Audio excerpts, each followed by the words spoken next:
Welcome to Small Town Pulse with Steve and Melissa, where the stories are good, the coffee's strong, and the charm is home brewed. We bring you the heart of small town living, One story, one sip, and one beat at a time. Welcome to Small Town Pulse with Steve and Melissa. We have here today Jean Balter and Terri Cooper, who are representing the Stidger House Preservation Foundation? Felix Grundy Stidger Historical Preservation Foundation. Thank you very much. because you've made it any longer. That makes for a long URL.com.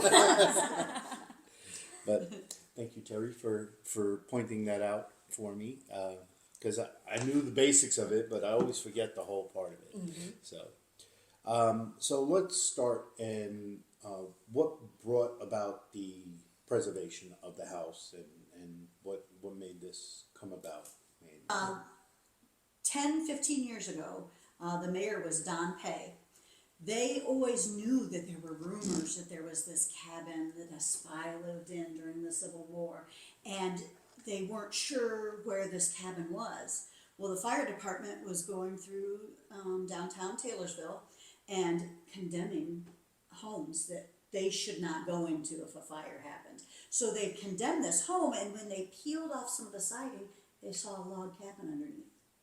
And they were like, could this be that log cabin of the spy in the Civil War? Which got everything started and got the ball rolling, because everybody was so excited that this cabin could be right downtown Taylorsville. That this folklore really existed. Right. And how long ago was this? 15 years ago. Oh, not that long ago. That's right. When they first started, I mean, the foundation was founded, I think, in 2019. Well, 2016, they reorganized. Okay. But I think 2006 is when they first made the discovery. Mm-hmm.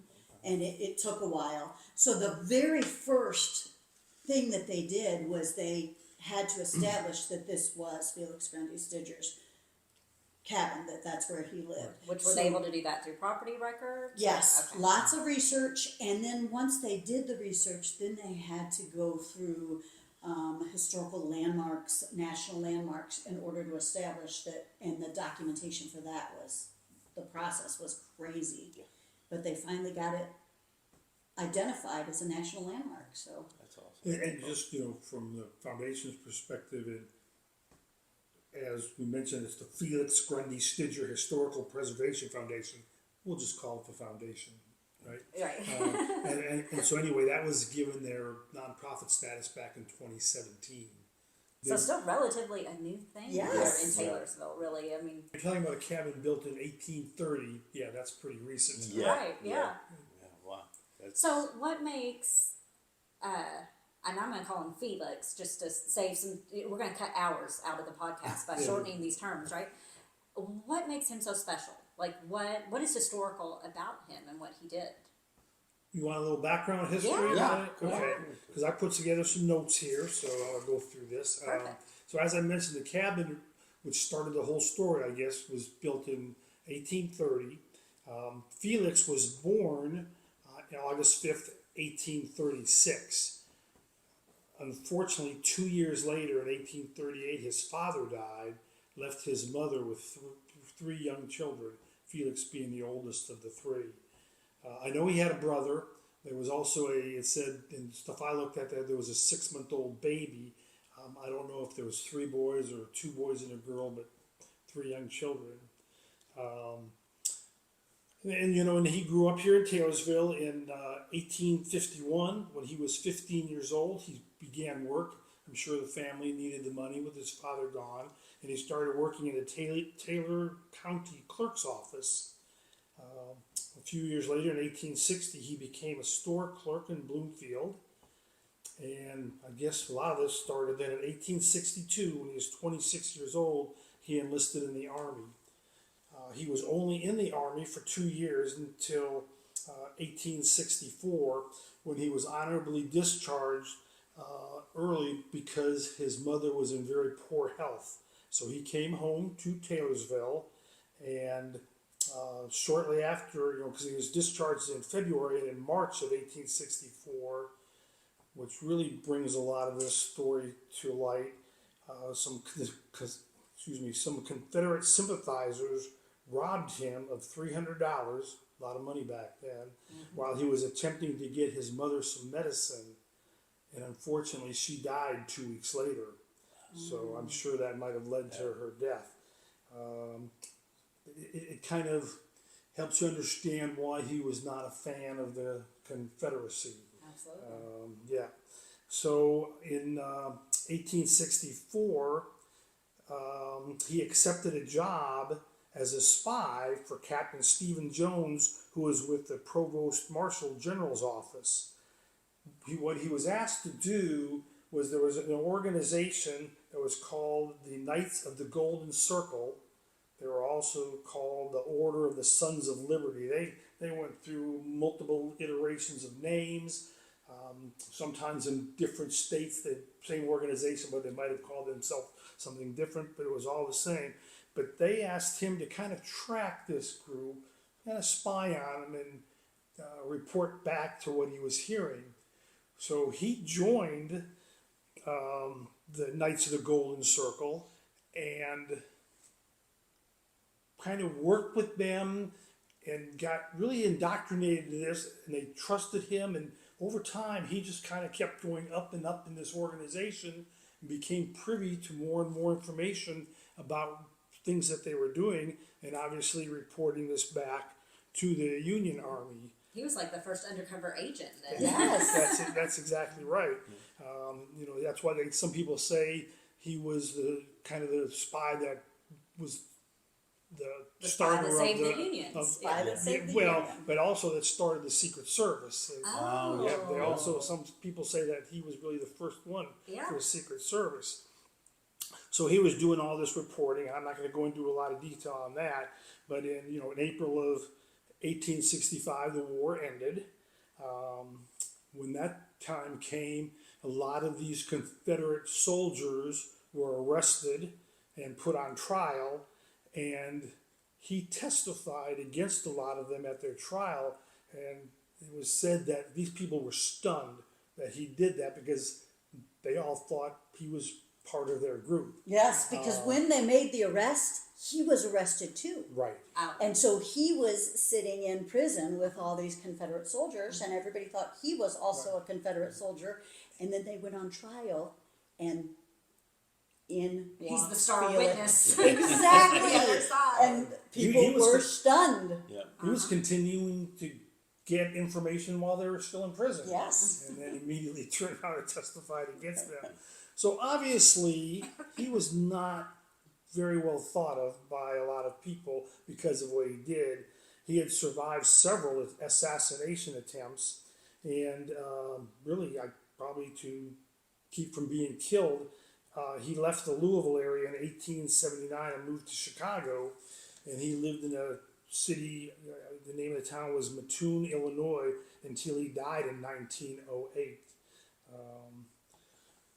As far as the cabin, it has gone through many, many owners over the years. At the recent groundbreaking ceremony we had, there was a lady, her son, and it was a grandchild. I can't remember if it was a little boy or a little girl. But anyway, they lived in that house. The mother told me it was 2 different periods at a time, but as late as the early 2000s, they were living in the house. And I think they may have been the last family to live there. It really had fallen into pretty bad disrepair, and I'm not sure it was really very inhabitable. They told me they were the family that installed or added a bathroom onto the house, because until then it never even had a bathroom. In the early 2000s, it didn't have a bathroom? Right around that time, yeah. It's probably in the late 1990s, early 2000s is when they did that. Wow. So, yeah. And then, of course, you're familiar with the marker that's out there on the highway right by the house that they put up before him. So that's kind of the background. Yeah. So what intel did he give them that helped save the Union? So, how did he get this During the timeline? Civil War, Taylorsville was like a hotbed of activity. It was brother against brother. I mean, they were fighting against each other. So families had people on both sides of the war. Because we're right here at the line, Exactly, basically, right? exactly. And, you know, just right down the street is, well, where Quantrell's Raiders hung out and where all the Confederacy secretly met right down the road towards Bloomfield in Wakefield. So that was their headquarters, was kind of the Wakefield area.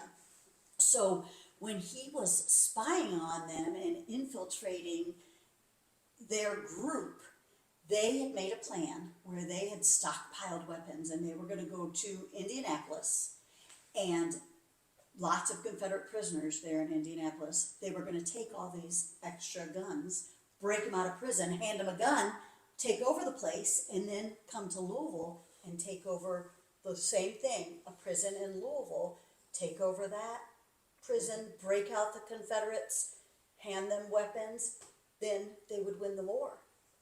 So Felix foiled that plan and stopped that from happening. They had plans to go, kind of the area he was working in would be in Tennessee, Kentucky. I know he was he'd go to meetings up in Indianapolis, so in Indiana, and he even found the plans where they were talking about burning some of these cities down and things like that, and reported that back, and they were, I'm sure, able to help thwart quite a bit of that. So. And he was reporting this back to the Union, and they said if it had happened the way that the Confederates wanted it to, then it would have totally turned the tide of the war. Right. And then Union might not have won the war. and this country may look very different. Exactly. Right. Very interesting. That is Yeah. cool. I've never quite taken the time to look into the story, right? And that's why I love things like this audio version of somebody telling me the story. I'm much more likely to pay attention and listen than I am to read it myself, because I'm just not a reader. So this is very I was fascinating. going to tell you, Felix actually wrote a book Okay. back. As I just told you, I'm probably not going to read it. Well, But tell me all about it. you see, I haven't even finished reading. I've probably got about a third of the way through it, but just from reading the title of the book makes you tired. And I mean, the title of this book is, and I take a deep breath before I start, Treason History of the Order of the Sons of Liberty, formerly Circle of Honor, succeeded by Knights of the Golden Circle, afterwards Order of American Knights, the most gigantic treasonable conspiracy the world has ever known. That's quite a title. Yeah. That could have used a little marketing. And again, written probably in the late 1800s. That could probably fill the whole book. Right. That's the extent of my reading right there. I would have been like, Yeah, but it's a little tough reading. Yeah. You know, but very interesting but stuff. it, I'm it, sure. it is. It's almost like I don't want to say a daily chronicle, but close to that of what he was doing and who he was going to see and who information he gathered and who he was reporting to and his travels. You know, nowadays you say, somebody says to him, "Hey, we want you to go meet with so and so up in Indianapolis." Well, that's no big deal. What, a 2-hour or so car ride? Back then, that was a big deal to have to travel to Indianapolis to go to do stuff like that, and then back to report. And Right. That's almost like a 2-3 day trip just to get there. And, minimum. I would say easily, yeah. Now, has there ever been a movie based on this? Has there ever been talks of a movie based on this? Because it sounds like a story that Needs should to have be one. told. Yeah. Yes. There's not been a story on Felix. Okay. However, there's been stories on Quantrell's Raiders that happened right down the street in Wakefield. And, you know, to think that both of these things happened right here in Spencer County. It's just amazing. We kind of think of Taylorsville as a sleepy little town, and maybe that's how he got away with it. Thought Taylorsville was a sleepy little town and nothing's going on, but here he is, the biggest spy, the spy that saved the Union. Maybe your memory is better than mine, but as I recall, and I don't remember all the details of who the author would have been, but I think somebody wrote a movie script about Felix and Stidger, and but I don't know that anything ever happened beyond that. But It seems like it could be a cool concept for maybe somebody's missing out there. I think. Maybe we'll get it going. Maybe they'll hear it on this podcast. Yeah, You never have know. to figure out who will play Felix in the movie. You know. Yeah. Well, you know the I don't want to say pictures. I guess they're probably drawings of him. He's a little scary of a looking guy. I think he looks very stately. Do you? Yes. I think he looks a little ghostly in a lot of those pictures. Yeah. He looks very He on looks time for October right now. He looks like an old-time professor. Yeah, probably. That's what Yeah. it kind of reminds me of, like a. He looks like somebody who scientist. doesn't have an indoor bathroom. Right? His A lot of the entire pictures life. are probably in his latter part of his life, you know, when he's older. Yeah. Right. I don't know, he might have been a tough dude back in the... After somebody stole $300 from him, he Yeah. became a tougher dude. And if he was working in these underground organizations and stuff, he probably was a tough guy, I'm sure. I mean, he had to play the part, right? Yeah. You don't fit in with the gangs and stuff if you're Yeah, if you look like a cop. if you look you're like a not banker. Yeah. Sometimes you do. Yeah, it might be Sometimes. They do need accountants. That's true. They need accountants. And we had the groundbreaking just a week and a half ago. We was, did. and It was so exciting. It was a great turnout too. Oh, for My something. goodness, you know. yes. It was. I was out of town while a lot of the planning was going on for that, and texting back and forth every day. But I was a little concerned from the time we came up with the idea of let's do a groundbreaking till we actually did it. Gee, was it enough time to get the word out and get the public to attend, and is there enough interest in the public? And I was very pleased with the turnout we had there. It was very nice. I will tell you, so I do the marketing for Main Street, so we do the Facebook page for Taylorsville Main Street. And was floored when I first started posting some of the old pictures of what Main Street used to look like. Some of these old houses, what they used to be, what business they used to be, that sort of thing. And there was a serious amount of interest in it. People asking questions, wanting to know when was that and where exactly is this and all that. So our community is actually very invested in our history. And to an extent I never imagined. What a wonderful, rich history we have. Right. I mean, we've got so many things. We invented, not we, a Taylorsville native invented the first car.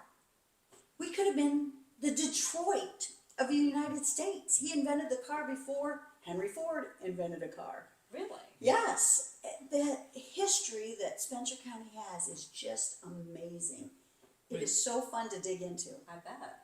You know, when the railroad came through here, there was a lot of activity that went through Taylorsville. Yep. Our downtown was bustling. There were so many businesses. Yes. And It was I bet you amazing talk to to look most at. people in town, and you ask them about the railroad, they won't even know that there ever was a railroad through this area. There's no Right. signs of it. No, I know. Was his name John Yeah, Hamilton? yes. He was working on it. Yes. I know he was part of tourism. He was working on it when I joined. Yeah. He's Still rebuilding that working on station it. in Wakefield, right? He is. And he's And also- that is right in front of where Quantrell was mortally wounded.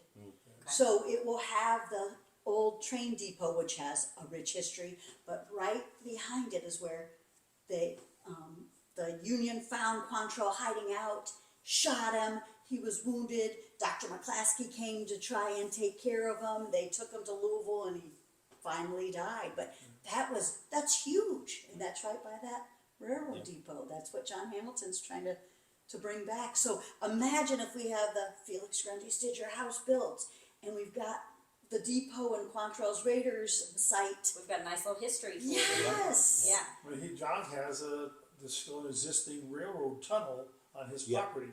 Oh, really? Yes. Oh. Yeah, I heard about that one there. I remember. I just didn't know whose property it was. It was sold to me by one of the customers one day, and then I seen that he started doing the work on it, and I was like, that's where the tunnel is. That's who. I need to So talk he to doesn't John. own the tunnel. It's But- down but- the road right, a little right, bit. But it's a family friend Okay. that owns that land. So he's access to it. Yeah, okay. Yes. That's awesome. Yeah. So Yeah. once this cabin's restored, so tell us a little bit about the taking down of the cabin first. Why is it no longer standing? Let's talk about that real quick. Well, it was condemned, Right. and so it was no longer safe to go into. And what had happened is those logs, 1830, that was almost 200 years ago. So the bottom logs, the ones closest to the ground, there was no foundation. It was just built in the dirt, and they had dirt floors forever. And so those bottom couple of logs had started to rot. And the chinking in between, they used whatever they had, rocks, horsehair, they used anything to fill in between the gaps of the logs. So it just started sagging and sinking and going down further and further until it was condemned. At some point, you know, the roof started leaking, and then you're getting water damage inside. I was only in the house before it was taken down, I think a couple of times, but you had to be very careful. There was a wood floor in the first floor at some point put in, but if you stepped on, you'd step right through the floor. So yeah, it was in such terrible shape. We knew to restore that cabin, a foundation had to be put underneath it. So Something a little more modern. it has to come Yeah. down Right. in order to get the foundation put in, and Right. then, like Terry said, those lowest logs that were in direct contact with the ground have to be replaced. And there's some other ones that have to be replaced as well. So does the foundation own the home or own the land? Yes. Okay. And then were you guys the ones responsible for taking it down? Right. Okay. And when did that happen? That was, I think, about two and a summers half ago. years ago, something like that. Oh, so Yeah. recent. Very Okay. recent. Very recent. Yeah. Well, recent I guess in our, when we were talking about, I'm really disappointed because I hate seeing those logs laying on the ground. Sure. I don't know for sure. In your mind, they were going right back up. Well, that would have been ideally Sure. what we would like to have done. Yeah. But just laying there, and we've got them covered with a tarp to try and protect them from the weather. But in my mind, I think that's the worst thing that we can be doing with those logs is letting them to continue to lay on the ground. And our board has heard me say many, many times that my right now immediate number one goal is to get those walls re-erected. You know, get them back in the position they're supposed to be. We'll have them treated for bugs and, with some kind of a spray that's supposed to keep them from rotting, or at least slowing down the rotting process. And hopefully, the next person I have to deal with maybe thinking about working on the cabin will be 200 years from now. Right. Yeah. So what's the plan for rebuilding? Well, the cabin was built in two stages. So there's a first cabin that was built on this side. It was one room on the downstairs, one room on the upstairs. Okay. And then there's this beautiful fireplace in between. Yes, that still stands. It is, yes. We had to restore that first. Okay. Because if we were to just take the logs down, that stone fireplace would have just fallen right over. Yeah. Right. So first we had to restore that, and that was a big deal. So the very first thing we had to do was establish that it was Felix Grundy Stidger's cabin. And that took forever, but we've got the historical landmark status now.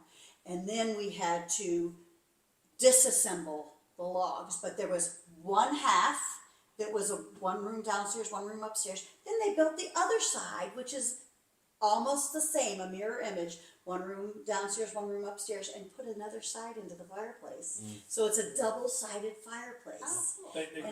Oh, cool.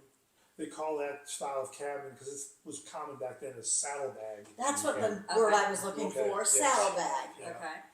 So when we took it down, the cabin builders, as they dissembled it, they realized that it was this two-part build, that one part was built later than the first part. So that was a neat discovery.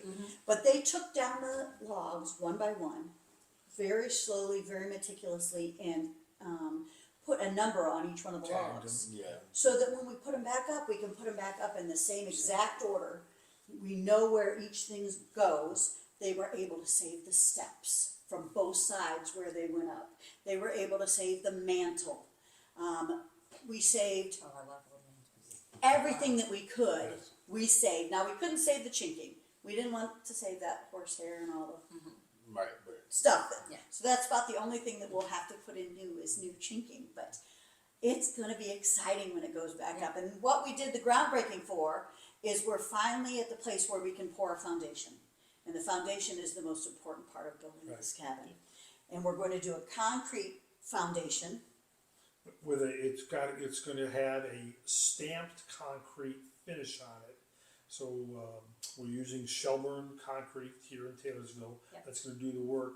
They've done this on numerous other cabins where when the concrete is still wet, they press like a form into it, To look like and wood. it gives it the look of wood plank flooring, and then they even color it when they're done.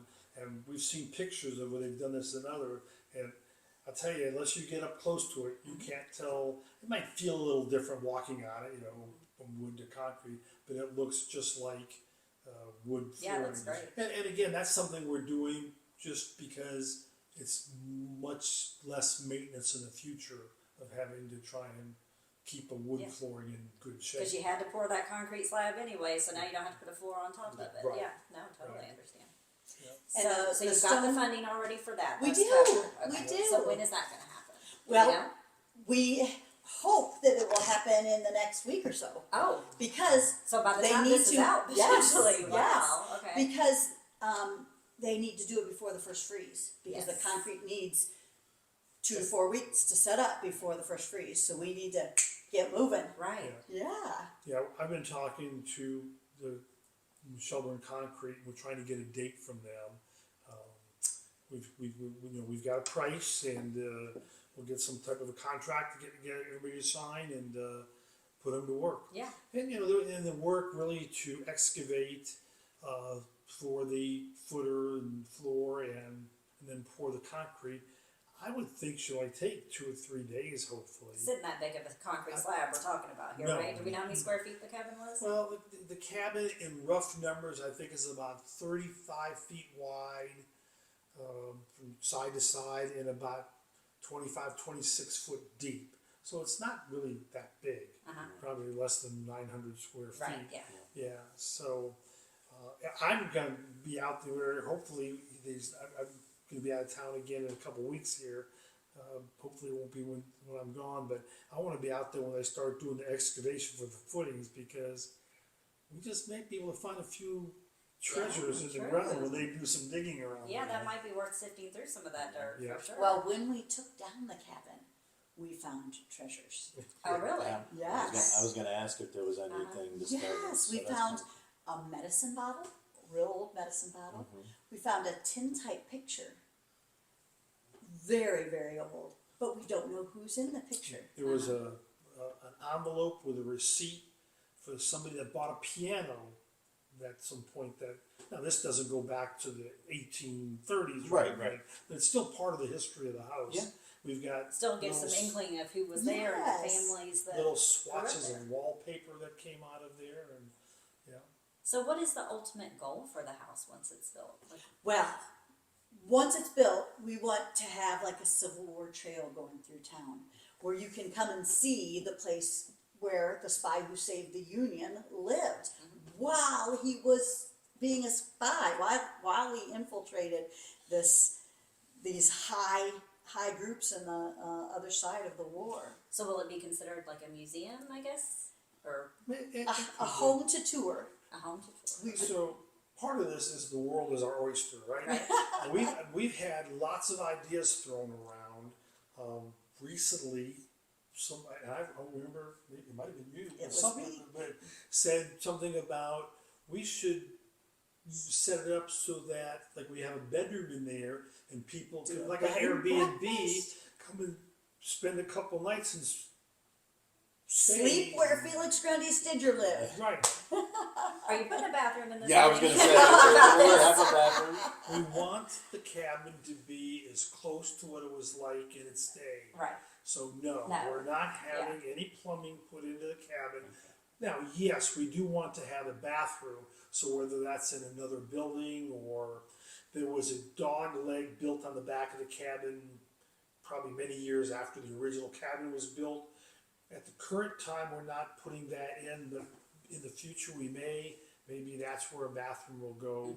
But we'd really like the cabin to look as much as we can Yeah. like it did almost 200 years ago. Right. Yeah. I mean, we're going to need to do a little bit of electrical in there because lights for people to go in and not be in the dark. There's only, 2 windows, I think, in the entire cabin, and they're both upstairs. So the downstairs would be pretty dark without some lights. I'd like to put in something small for some climate control that's not real obvious, just so it's not 10 below 0 in the wintertime in there. And Well, that'll help preserve it too, right, won't it? right. So we'll need that. Probably even put in some security system in there once we get it. So a little bit of electric, but no plumbing is planned for the cabin. I just think how cool would it be if there was, Civil War artifacts, Oh, yes. not just from him, but from the Civil War in general. If you could get people to donate those things, and they could have a home to live where, our school kids could come and view them, where we as a community could come and Talk view them. about Army. Oh, I was going to talk about, so since Spencer She gets so County was, excited. I You do, can see it just build. You can see it build up in her. it's about to come out. I love it. It's Spencer infectious. County was such a hotbed, but after the Union won the war, Confederates went into hiding. So a lot of times when homes are being remodeled, they'll open up the walls and they'll find Confederate uniforms and Confederate saddlebags and weapons that were hidden inside the walls and plastered over. So yes, Spencer County. Friends, I has have to a tell lot you, of artifacts we enjoyed our history that lesson with I'm Gene sure Balter and Terri Cooper so much that we chatted Just for from what over Spencer an County hour. At this point in the show, we all need a fresh cup of coffee, so we're going to make this one into 2 episodes. Hit that subscribe button so you don't miss part 2. We'll catch you next Thursday. That's all for today's episode of Small Town Pulse. Thanks for sharing a little bit of your day with us. We'll be back soon with more voices, more stories, and more of the heart that makes small towns shine. Until then, keep listening Keep smiling. and always keep your finger on the pulse.